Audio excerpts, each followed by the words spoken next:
Hello બાળકો, સ્વાગત છે તમારું આપણા વિડિયો લેક્ચર રેડોક્સ રિએક્શનમાં. અત્યાર સુધીમાં આપણે રેડોક્સ રિએક્શનનું સંતુલન કઈ રીતે કરવું એ શીખાતા. આની પહેલાના 4 વિડિયો પાર્ટ 1 થી લઈને પાર્ટ 4 સુધીમાં આપણે તમને રેડોક્સ પ્રક્રિયાનું સંતુલન શીખવાડેલું હતું. હવે એનાથી આગળના ટોપિક ઉપર જઈએ છીએ અને હવે વળી પાછા ગુજરાતી મીડિયમના બાળકો માટે અલગ વિડિયો, ઇંગ્લિશ મીડિયમના બાળકો માટે અલગ વિડિયો હશે સેમ ટોપિક. અત્યારે આ વિડિયો ગુજરાતી મીડિયમના બાળકો માટે છે.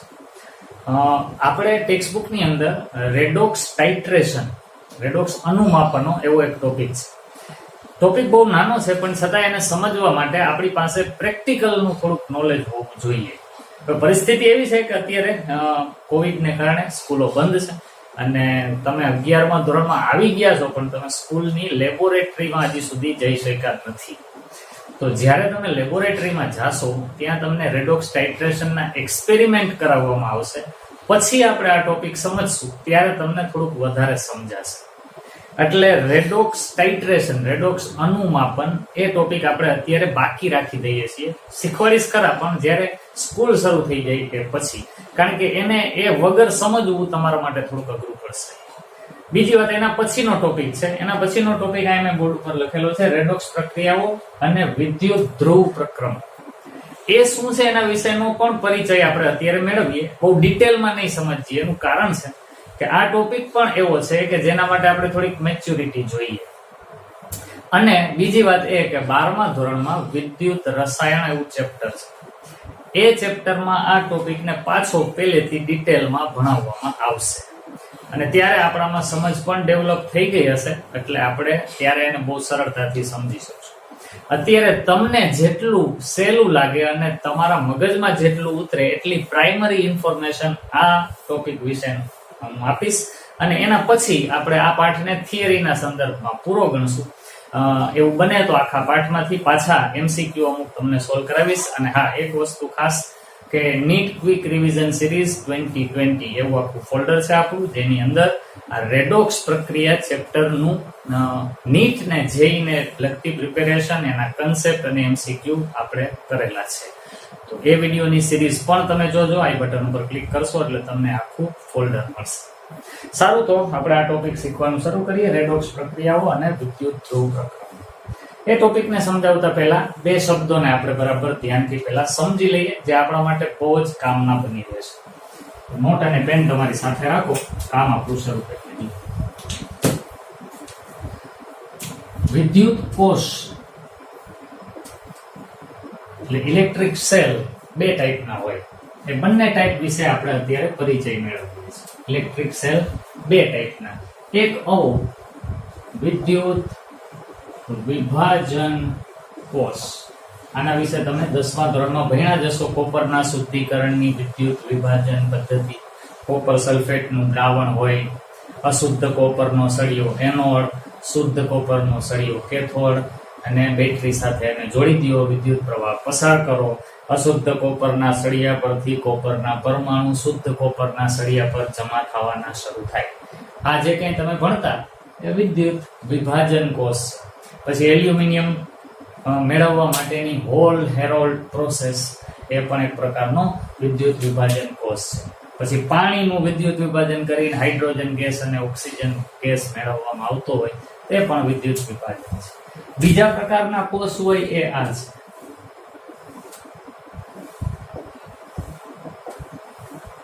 વિદ્યુત રાસાયણિક કોષ, વિદ્યુત વિભાજન કોષ અને વિદ્યુત રાસાયણિક કોષ. વિદ્યુત રાસાયણિક કોષ એટલે ક્યાં? તો કે આપણા મોબાઈલમાં જે બેટરી છે, ઘડિયાળમાં ને રિમોટમાં જે બેટરી છે, એ આપણા વાહનોમાં જે બેટરી છે, એ બધા વિદ્યુત રાસાયણિક કોષ કહેવામાં આવે. હવે 2 વચ્ચેના ડિફરન્સને આપણે કેટલાક મુદ્દાઓમાં લખીએ. ધ્યાનથી જોતા જાજો. દરેકે દરેક મુદ્દાને એકબીજાની સાથે કમ્પેર કરો, કન્સેપ્ટ એકદમ ક્લિયર થઈ જશે. પહેલા આની વ્યાખ્યા કરીએ. વિદ્યુત વિભાજન કોષ વિદ્યુત ઉર્જાની મદદથી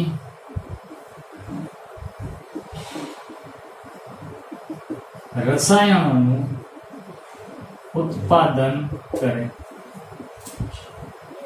કેમિકલ ભરેલા હોય, વિદ્યુત ધ્રુવો ગોઠવેલા હોય, વીજળી તમે પસાર કરો એટલે એ પોતે રસાયણો ઉત્પન્ન કરે. એટલે આમાં વીજળી આપણે પસાર કરવી પડે. તો એવા કોષને વિદ્યુત વિભાજન કોષ કહેવાય. એની સામે આમાં જો મુદ્દો આપણે લખીએ તો આવું થાય: રાસાયણિક ઉર્જાનું વિદ્યુત ઉર્જામાં રૂપાંતર કરે. બે પરસ્પર વિરોધી કામ કરે છે. જો આમાં તમારે વીજળી દાખલ કરવાની એટલે રસાયણો ઉત્પન્ન થાય.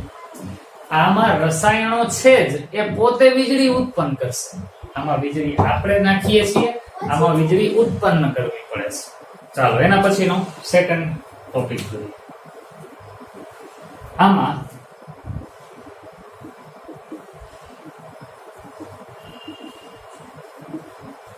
પ્રક્રિયા આપમેળે થતી નથી. મહત્વનો પોઈન્ટ.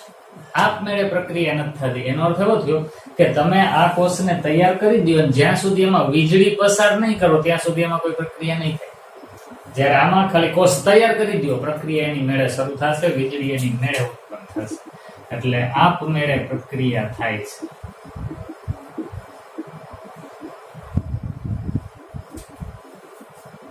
ચાલો આગળ વાત કરીએ. વિદ્યુત વિભાજન કોષ. વિદ્યુત વિભાજન કોષ માટે અત્યારે અહીં લખું છું, જે તમને કદાચ નવું લાગશે, કદાચ નહીં, ડેફિનેટલી નવું જ લાગશે. ડેલ્ટા જી નું મૂલ્ય ધન હોય છે. ડેલ્ટા જી એટલે ગિવ્સ ફ્રી એનર્જી. ઉષ્માગતિશાસ્ત્ર, થર્મોડાયનેમિક્સ એવું એક આપણું ચેપ્ટર છે. એ ચેપ્ટર શીખી લેશું, પછી તમને આ શું છે એનો ખ્યાલ આવશે. પણ અત્યારે એવું સમજો કે ડેલ્ટા જી જેના માટે ધન હોય ને, એ પ્રક્રિયા ક્યારેય આપમેળે થતી નથી. અને આપમેળે થતી હોય એનો ડેલ્ટા જી ઋણ હોય. એટલે અહીંયા આપણે આમ લખી શકીએ: ડેલ્ટા જી નું મૂલ્ય ઋણ હોય છે. ચાલો આગળ વધીએ. ત્રીજો મુદ્દો, હવે મહત્વની વાત જોજો. આમાં કેથોડ બરાબર ઋણ ધ્રુવ અને એનોડ બરાબર ધન.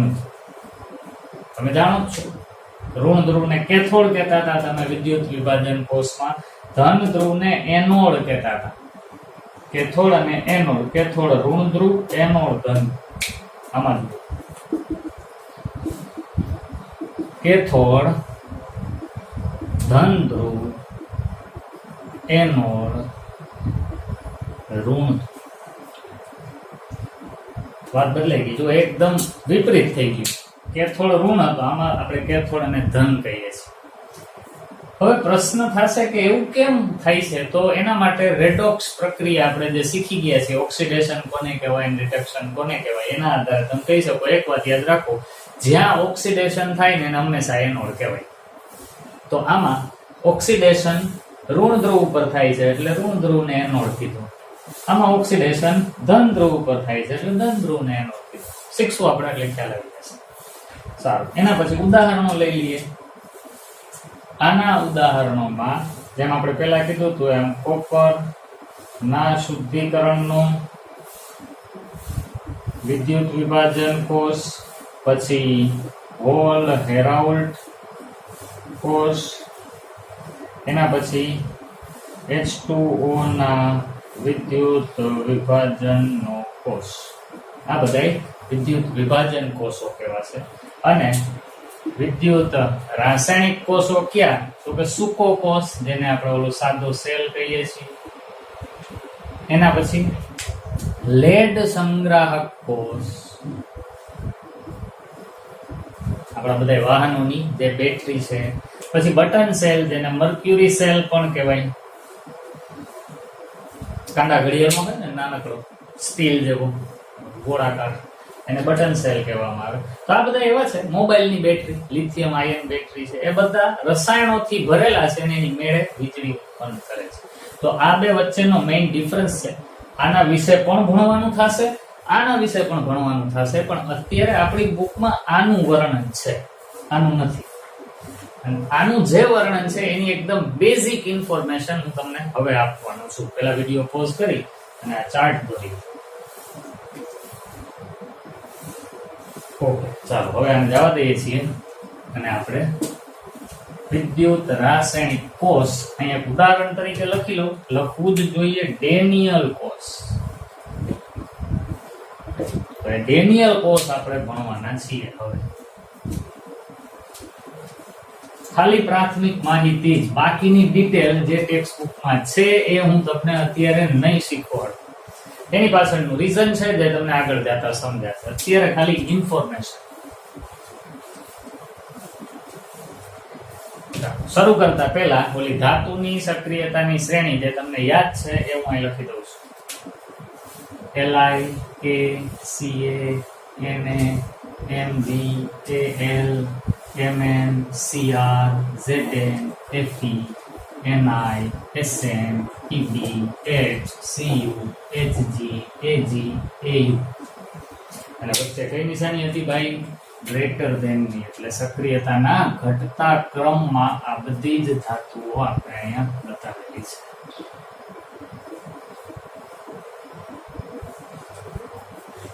વધુ સક્રિય ધાતુ છે અને ઓછી સક્રિય ધાતુ છે. ચાલો હવે હું ડેનિયલ કોર્સ અહીંયા તમારી સામે કરું છું.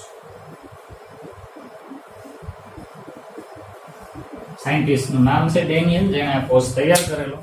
અને એને આપણે અત્યારે સમજીએ. એ કોર્સની મદદથી જ જુદા જુદા ધાતુના ધ્રુવોના પોટેન્શિયલ, ઇલેક્ટ્રોડ પોટેન્શિયલ માપવામાં આવેલા છે. લખું છું અને ધ્યાનથી જુઓ. એક પાત્ર, એ પાત્રની અંદર કોપર સલ્ફેટનું દ્રાવણ ભરેલું હોય અને એમાં કોપરનો સળિયો ડૂબાડેલો હોય. બાજુમાં એક બીજું પાત્ર લીધું હોય,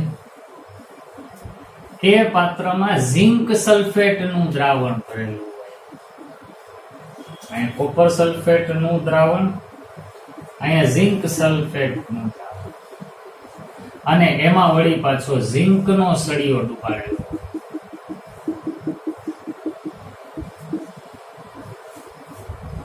અને આ બંનેને કોઈ તારની મદદથી જોડી દેવામાં આવે. એ વચ્ચે એક પ્રવાહ માપક યંત્ર અથવા વોલ્ટેજ માપક યંત્ર જોડી દઈએ, ગેલ્વેનોમીટર. સ્વિચ પણ રાખી શકાય, આપણે અત્યારે નથી રાખી. જો આવું કરવામાં આવે ને તો હવે આ એક વિદ્યુત રાસાયણિક કોષ બની જાય, જેને ડેનિયલ કોષ કહેવાય. હવે યાદ કરો, અહીં લખ્યું હતું વિદ્યુત રાસાયણિક કોષનું કામ હું રસાયણોમાંથી વીજળી ઉત્પન્ન કરવાનું ને આપમેળે થાય. તો હવે જો સમજવા જેવી વાત, એકદમ બહુ સરસ અને મજાની વસ્તુ છે. જેને આ ગોઈતું છે એને કેટલું આશ્ચર્ય થયું હશે અને આનંદ પણ થયો હશે કે આપણે એવી કંઈક નવીન વસ્તુ ગોઈતી આપણા શીખેલા કન્સેપ્ટને આધારે.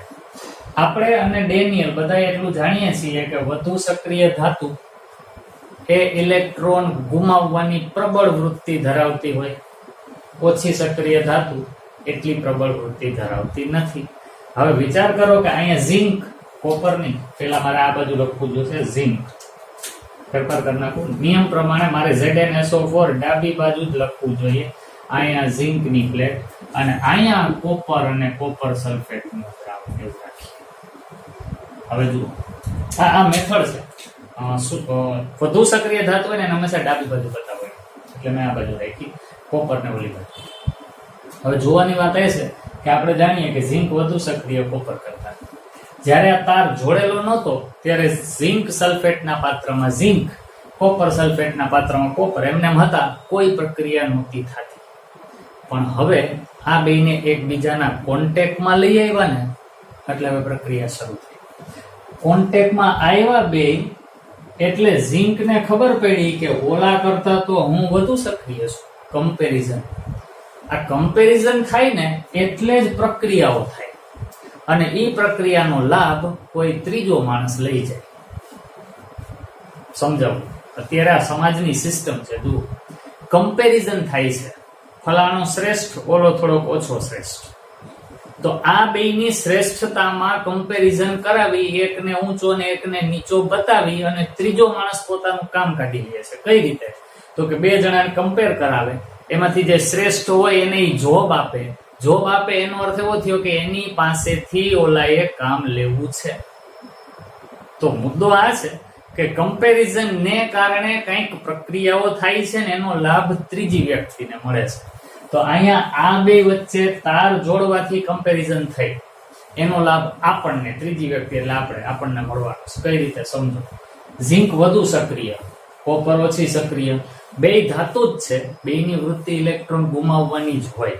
પણ થશે કેવું તો કે ઝિંક વધુ સક્રિય છે ને એટલે અહીંથી ઝિંક એ 2 ઇલેક્ટ્રોન ગુમાવશે. આને ઇલેક્ટ્રોન ગુમાવ્યા અને આ બાજુ મોકલા ઝિંકમાંથી. તો ઝિંક 2 ઇલેક્ટ્રોન ગુમાવે શું બની જાય Zn+2. એટલે આમાં રહેલો ઝિંકનો પરમાણુ 2 ઇલેક્ટ્રોન પરિપથમાં મોકલે અને Zn+2 બની દ્રાવણમાં જાય. દ્રાવણમાં પહેલેથી Zn+2 ને SO4-2 તો હતા જ, એમાં Zn+2 આયન એક આવ્યો. સારું, ભલે આવ્યો, પણ બહાર શું ગયું? ઇલેક્ટ્રોન. હવે તમે હાઈસ્કૂલમાં એવું ભણ્યા કે કોઈ પણ વાહક તાર હોય ને એમાં અમથા ઇલેક્ટ્રોન તો હોય જ મુક્ત, પણ આડેધડ ફરતા હોય. અને ઇલેક્ટ્રોનની આડેધડ ગતિને વિદ્યુત પ્રવાહ ન કહેવાય. પણ આમાંથી જે ઇલેક્ટ્રોન નીકળે ને એના કારણે બધા ઇલેક્ટ્રોન હવે એક જ દિશામાં ગતિ કરવાનું શરૂ કરે. અને ઇલેક્ટ્રોનની કોઈ એક જ દિશામાં ગતિ એને વિદ્યુત પ્રવાહ કહેવાય. એટલે આ ઇલેક્ટ્રોન જો એક જ દિશામાં ગતિ કરતા થયા એટલે આ તારમાંથી નીકળ્યા, એમાં તમે લેમ્પ જોડી દો એટલે લેમ્પ ચાલુ થાય, તમારું કામ થઈ ગયું. ઇલેક્ટ્રોનની એક જ દિશામાં ગતિ થઈ ને એટલે અહીં બત્તી થઈ. મજાક કરું છું, ગતિને કારણે બત્તી થાય છે, પણ એ બાબતે કદાચ યાદ રહીએ કે ઇલેક્ટ્રોનની ગતિ શરૂ થઈ ને એટલે બત્તી થઈ. જો ગતિ થતી જ ન હોત તો અહીં લેમ્પ મૂક્યો હોત ચાલુ ન થાય. તો આપણે આપણું કામ પાર પાડી લીધું, આ બેને સરખામણી કરાવીને. હવે ઝિંકે તો ઇલેક્ટ્રોન મોકલી દીધા, Zn+2 બની દ્રાવણમાં ગયું, પણ અહીંયા આવેલા ઇલેક્ટ્રોનનું શું એ વિચારીએ. જુઓ, અહીંયા જે ઇલેક્ટ્રોન આવ્યા છે એ કોપરના સળિયામાં આવ્યા. કોપર ધાતુ છે, ભલે ઓછી સક્રિય તોય ધાતુ જ છે, અને ધાતુ ક્યારેય ઇલેક્ટ્રોન મેળવે નહીં. ધ્યાનથી સાંભળજો, ધાતુ કદી પણ ઇલેક્ટ્રોન મેળવી શકતી નથી. ધાતુ ઇલેક્ટ્રોન ગુમાવી જ શકે. તમે કહો કે સર આપણે રિએક્શન તો ભણ્યા હતા, Cu+2 2 ઇલેક્ટ્રોન મેળવે Cu બને.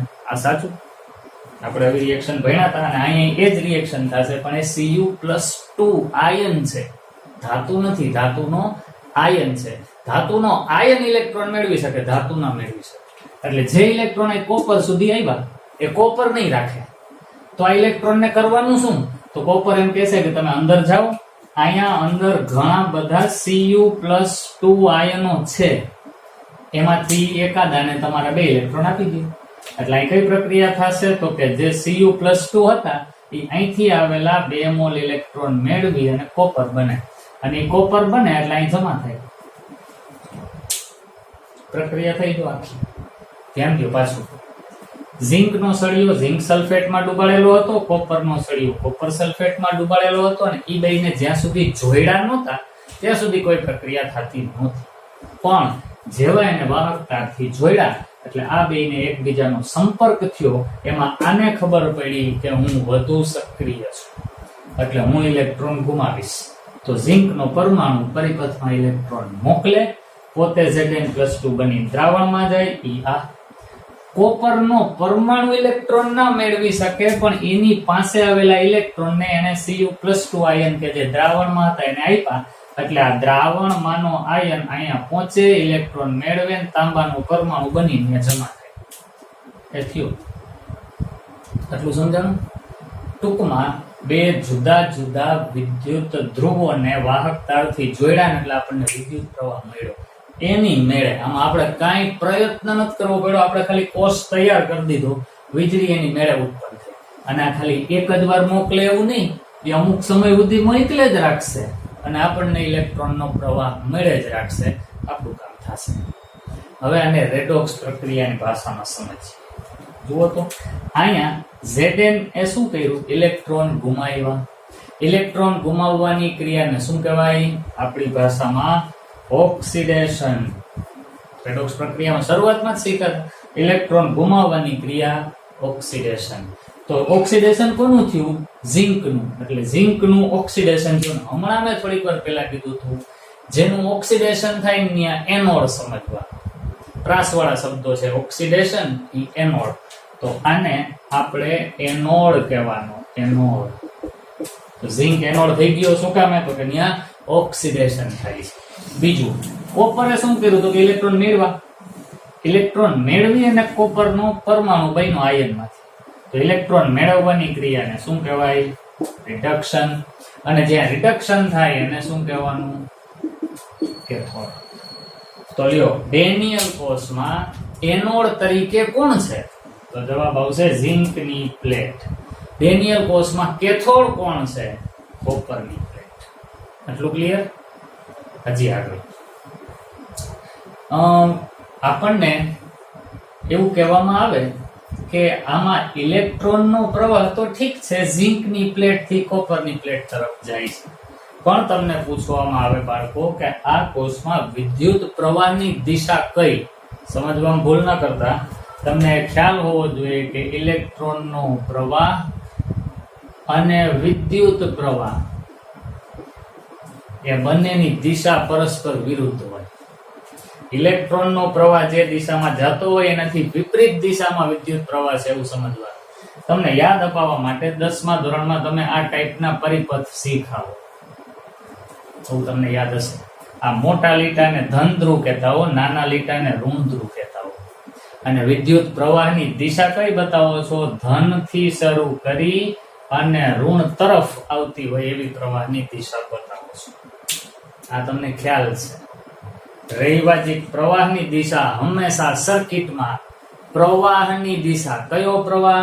વિદ્યુત પ્રવાહ. ઇલેક્ટ્રોનનો પ્રવાહ નહીં, હું બોલું છું વિદ્યુત પ્રવાહ. વિદ્યુત પ્રવાહની દિશા હંમેશા ધનથી ઋણ બતાવવામાં આવે, પણ ઇલેક્ટ્રોનના પ્રવાહની દિશા હંમેશા ઋણથી ધન બતાવવામાં આવે.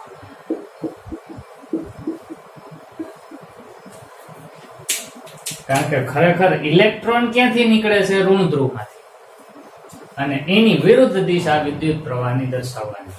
આ તમે જાણી ગયા છો કે સર્કિટમાં વિદ્યુત પ્રવાહને કઈ રીતે બતાવાય. કે તમને પહેલેથી ખ્યાલ છે, મેં ખાલી યાદ કરાય.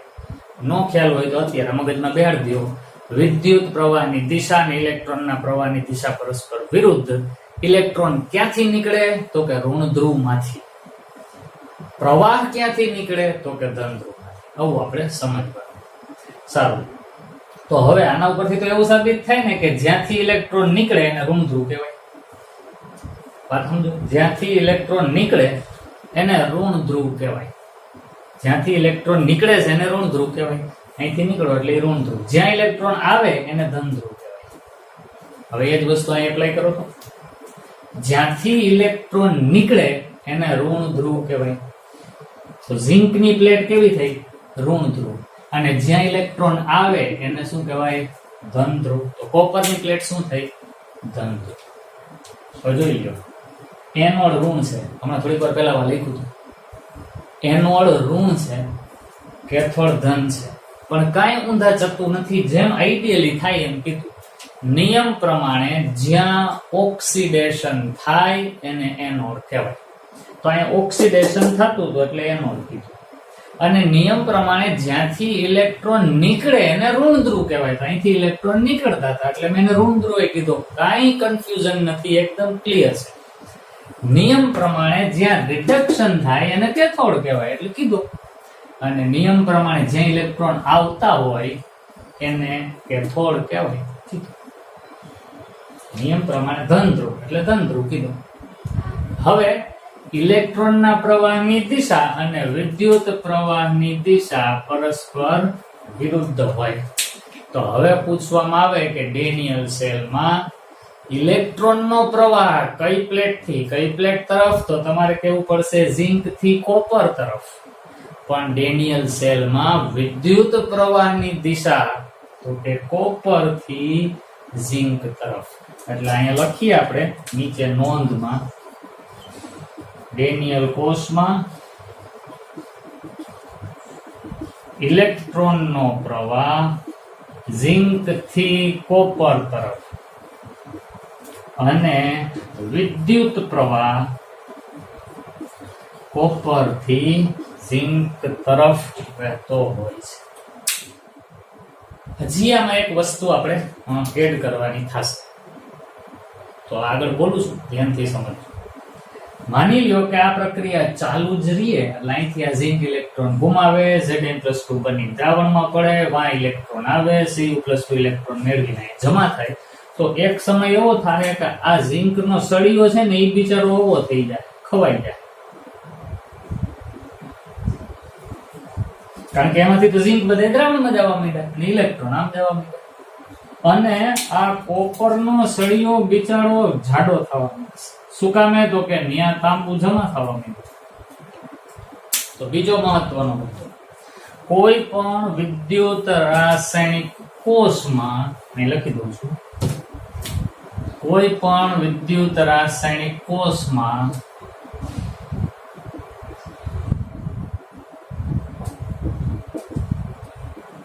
એનોડ નું વજન હંમેશા ઘટે જ. એનોડ નું વજન હંમેશા ઘટે અને કેથોડ નું વજન હંમેશા વધે. આ નક્કી. એનોડ નું વજન હંમેશા ઘટે. એનોડ ખવાતો જાય. તમે કોપર નું શુદ્ધિકરણ નું વિદ્યુત વિભાજન ભણ્યા હતા, એમાં પણ વિદ્યુત વિભાજન કોષ હોય કે વિદ્યુત રાસાયણિક કોષ હોય, હું આમ લખી લઉં છું ને, કોઈ પણ વિદ્યુત કોષમાં, એ પછી વિદ્યુત વિભાજન હોય કે વિદ્યુત રાસાયણિક હોય, બે ટાઈપના કોષમાં આ વિધાન લાગુ પડે છે. કયું? એનોડ હંમેશા ખવાતો જ જાય, કેથોડનું વજન હંમેશા વધે જ. આ ગમે એ ટાઈપનો જગતનો સેલ લ્યો, એમાં આ વાત લાગુ પડે ને પડે. તો આ ખવાતો જાય, આનું વજન વધતું જાય, પણ એની સાથે એક બીજી ઘટના બને, એ સમજીએ, ધ્યાનથી સાંભળજો. આમાં Zn+2 આવતા જાય તો Zn+2 ની સંખ્યા વધે, અને જો અહીંયા Zn+2 ની સંખ્યા વધે એટલે કે એની સાંદ્રતા વધે, તો એક સમય એવો થશે કે હવે નવા Zn+2 ને અંદર આવવા નહીં દે. સિમ્પલ એક્ઝામ્પલ, એક બસ છે, સાવ ખાલી હતી, તો લોકો એમાં ચડવાના છે, પણ એ બસમાં જેટલી સીટ હતી ને એટલાય પેસેન્જર બેસી ગયેલા છે, છતાંય હજી પેસેન્જર બસમાં ચડી શકશે, એ બધા ઉભા રહે. તો ઈ પેસેન્જર એટલે Zn+2 અહીંયા આવતા હતા, પણ એની એક લિમિટ હોય ને. આખી બસ હવે પેસેન્જર થી ભરાઈ ગઈ, ઉભા હતા એ પેસેન્જર થી ભરાઈ ગઈ, તો હવે બહારથી નવો પેસેન્જર બસમાં નહીં ચડી શકે, તો બસમાં પેસેન્જરનો પ્રવાહ બંધ થઈ જાય. મગજમાં બેઠું? તો એવી કન્ડિશન આમાં થશે. જો અહીંયા Zn+2 આવેજ રાખે અને એની સાંદ્રતા વધે, તો એક સમયે હવે નવા Zn+2 અહીંયા નહીં આવે. જો એ ત્યાં ન આવે, એનો અર્થ જ એવો કે Zn ઇલેક્ટ્રોન ગુમાવવાનું જ બંધ કરી દેશે. ગુમાવે નહીં તો અહીં ન આવે, ગુમાવવાનું જ બંધ કરે એટલે આમાંથી પ્રવાહ પસાર થતો બંધ, લાઈટ બંધ. ત્યારે આપણે એમ કહીએ કે આપણી બેટરી હવે કામ કરતી બંધ થઈ. એની પાછળનું કારણ કે અહીંયા સાંદ્રતા વધી ગઈ Zn+2 આયન. એવી જ રીતના અહીંયા Cu+2 ની સાંદ્રતા ઘટી જશે એટલે SO4 - 2 ની સાંદ્રતા વધી જશે. એટલે હવે આમાંથી નવા Cu+2 ને જવાનો પ્રશ્ન જ નથી. ઈ તો હુકામે વાં જતા હતા, તો કે વાંથી ઇલેક્ટ્રોન આવતા હતા. એટલે હવે આ ભાઈ ગુમાવવાનું જ બંધ કરી દે, Cu+2 એ કઈ મેળવવા જવાનું થશે નહીં, કોષની પ્રક્રિયા અટકી જશે. એવી કન્ડિશનમાં આ કોષને વળી પાછો થોડોક પ્રક્રિયા કરવો હોય ને, તો એક રસ્તો છે, ધ્યાનથી સમજજો. એ બસ કે જેમાં પેસેન્જર ઊભા છે, બેસેલા ઉપરાંતના ઊભા છે, અને હવે બહાર જે બીજા પેસેન્જર ઊભા છે બસની અંદર નથી ચડી શકતા, એવામાંથી હજી થોડાકને જો ચડાવવા હોય તો એક કામ થાય. કંડક્ટર એમ આવીને કહે, હાલો ભાઈ થોડાક આમ આગળ ખસતા જાઓ, આગળ પાછળ થાવ, એટલે વળી પાછા 8-10 પેસેન્જર આવી શકે એટલી જગ્યા થઈ જ જાય. તો અહીંયા આપણે એવી વસ્તુ કરી શકીએ. શું? તો કે એક યુ આકારની નળી લેવાની, યુ આકારની નળી.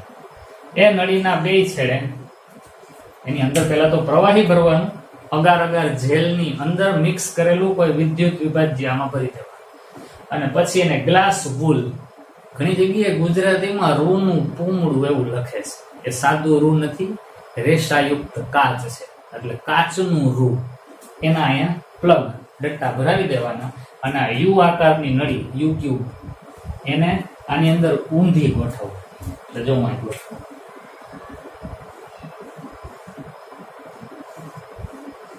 આ યુ આકારની નળી એ ગોઠવવાની, અને એ નળીની અંદર ક્ષાર ભરેલો છે. માની લ્યો કે આની અંદર એમોનિયમ નાઇટ્રેટનું દ્રાવણ ભરેલું છે, અને એ નળીને આમાં ડુબાડીને રાખો ને તો એક મસ્ત ઘટના બને. શું? તો કે આમાંથી જે NO3- આયન છે ને, આમાંનો NO3- આયન, એ આ Zn+2 ને ખેંચે છે. એટલે ઓલા બધા Zn+2 આની આજુબાજુ ભેગા થવાના. તો જેની સાંદ્રતા અહીંયા બહુ વધી ગઈ હતી એ બધા અહીંયાથી એક બાજુ વયા ગયા. કેમ કંડક્ટર કહે ભાઈ દરવાજા પાસે જાજા બધા ભેગા થઈ જાવ, બીજા ક્યાંથી આવી શકે? થોડાક આગા ખસો એટલે નવા પેસેન્જર આવે. તો આ Zn+2 નાણા આ બધું ભેગા કરી લીધા એટલે નવા Zn+2 આવી શક્યા. એવી જ રીતના આમાં એ શું કરે તો કે અહીંયા ઓલો ધન આયન NH4+ પહોંચે એટલે SO4-2 ને આ બાજુ ભેગા કરે. પરિણામે અહીંથી ઇલેક્ટ્રોન પસાર થતા થયા નવા Cu+2 માં જવાના શરૂ થાય. એટલે વળી પાછી પ્રક્રિયા શરૂ થાય. તો આ ઉપકરણને કારણે આપણો કોષ થોડોક વધુ સમય સુધી કામ કરતો થઈ શકે. હવે ઉપકરણનું નામ શું એ જાણો.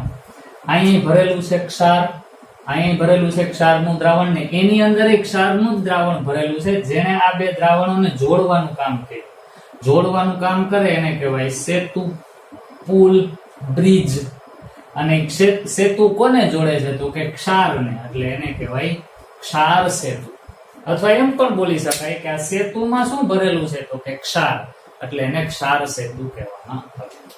ક્ષાર સેતુની અંદર કોઈ પણ વિદ્યુત વિભાજ્યનું દ્રાવણ ભરેલું હોય.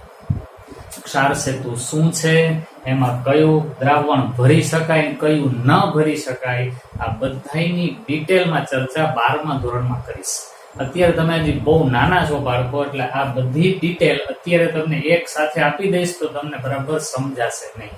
એટલે ક્ષાર સેતુની ચર્ચા, ક્ષાર સેતુ ક્યારે વાપરી શકાય, એમાં કયું દ્રવ્ય વાપરી શકાય, કયું ન વાપરી શકાય, એ બધી જ વસ્તુ તમને શીખવાડીશ. પણ અત્યારે નહીં. અત્યારે તો જેટલા મુદ્દાઓ તમારી સામે બોલું છું અને લખું છું એટલું જ તમે જાણો, પછી સ્ટેપ વાઇઝ આગળ શીખશો. અને આજનો હવે છેલ્લો મુદ્દો ધ્યાનથી જોજો. છેલ્લો મુદ્દો એ છે કે ડેનિયલ કોષમાં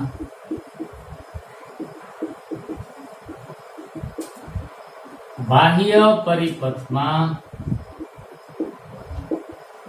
વિદ્યુતનું વહન, બાહ્ય પરિપથ એટલે દ્રાવણોની બારોબાર વિદ્યુતનું વહન કોના દ્વારા? ઇલેક્ટ્રોન દ્વારા થાય છે. બહાર તો ઇલેક્ટ્રોનને કારણે વિદ્યુત પ્રવાહ મળે છે, પણ આંતરિક પરિપથમાં વહન કોના દ્વારા થાય છે?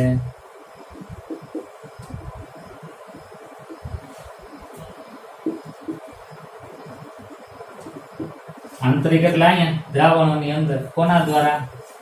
આયન. બાહ્ય પરિપથમાં વિદ્યુતનું વહન ઇલેક્ટ્રોન દ્વારા, આંતરિક પરિપથમાં વિદ્યુતનું વહન આયનો દ્વારા થાય છે. અને એ આયનો વહન ત્યારે જ પામી શકે જ્યારે અહીંયા ક્ષાર સેતુ મૂકેલો હોય. ભાઈ આયનોને એકબીજાની હારે જોડવા માટે પુલ તો જોઈએ ને, એટલે આ ક્ષાર સેતુ અહીંયા રાખેલો છે. તો આજના વિડીયોમાં મેં તમને ખાલી ડેનિયલ કોષનો સામાન્ય પરિચય આપ્યો. હજી મને ઈચ્છા છે કે આના ઉપર એક વિડીયો હજી બનાવું અને ડેનિયલ કોષ વિશે જ આગળ થોડીક વધુ માહિતી આપું. એ આપણે આના પછીના વિડીયોની અંદર જોશું. સ્વાધ્યાયના એકાદ બે ક્વેશ્ચન જોશું, પછી આપણે આ પાઠને પૂરો કરશું. પૂરો એટલે થોડાક ટોપિક બાકી રાખ્યા છે, એ તમને જ્યારે સમય આવશે ત્યારે શીખવાડીશ. સારું, તો આજનો વિડીયો અહીં પૂરો કરીએ. જેટલું શીખાશો એટલું બરાબર સમજી તમારી નોટમાં લખજો. અને સુવિધા છે હવે તમારી પાસે કે આ ન સમજાય તો વિડીયોને રિવાઇન્ડ કરી અને પાછું જુઓ. એકદમ પાયાની અને પાયાથી માહિતી તમને આપી અને આ સમજાવેલું છે. નેક્સ્ટ વિડીયોમાં પાછા મળશું. ત્યાં સુધી